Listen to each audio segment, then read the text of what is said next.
بسم اللہ الرحمن الرحیم۔ انسان اللہ تعالیٰ کی تخلیق کا ایک نایاب شاہکار ہے۔ اسے عقل، شعور اور ارادہ دیا گیا ہے جو اسے باقی مخلوقات سے ممتاز کرتا ہے۔ انسان کو اللہ تعالیٰ نے زمین پر اپنا نائب مقرر کیا ہے اور اسے تمام کائنات میں سب سے اعلیٰ مقام عطا کیا ہے۔ انسان کی تخلیق میں اللہ تعالیٰ نے مختلف مراحل سے گزارا۔ قرآن مجید میں اللہ تعالیٰ فرماتا ہے کہ اس نے انسان کو مٹی سے پیدا کیا، پھر نطفے میں تبدیل کیا، پھر لوتھڑے اور پھر ایک مکمل انسان بنایا۔ اس سارے عمل میں اللہ تعالیٰ کی حکمت اور قدرت نمایاں ہے۔ انسان کو علم کی دولت عطا کی گئی۔ حضرت آدم علیہ السلام کو اللہ تعالیٰ نے تمام اشیاء کے نام سکھائے اور فرشتوں کے سامنے ان کی فوقیت ظاہر کی۔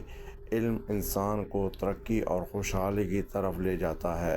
علم کے ذریعے ہی انسان نے مختلف علوم و فنون میں مہارت حاصل کی اور زمین پر حکمرانی قائم کی۔ انسان کی فطرت میں خیر اور شر دونوں پہلو موجود ہیں۔ انسان اپنے اعمال اور کردار کے ذریعے اپنے مقام کا تعین کرتا ہے۔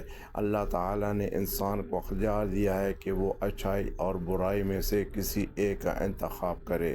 نیک انسان وہ ہے جو اپنے اعمال کو اللہ کی رضا کے مطابق ڈالے اور برے کاموں سے بچا رہے۔ انسان کی زندگی کا مقصد اللہ تعالیٰ کی عبادت اور اس کی مخلوق کی خدمت ہے۔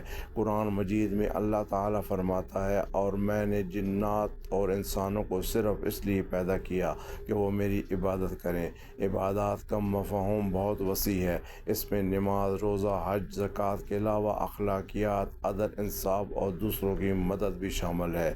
انسان کو چاہیے کہ وہ اپنی زندگی کو نیک اعمال، خدمت خلق اور اللہ کی عبادت کے ذریعے بہتر بنائے۔ اللہ تعالیٰ کی راہ میں چلنے والا انسان دنیا اور آخرت دونوں میں کامیاب ہوتا ہے۔ اللہ ہمیں صحیح راستے پر چلنے کی توفیق عطا فرمائے، آمین۔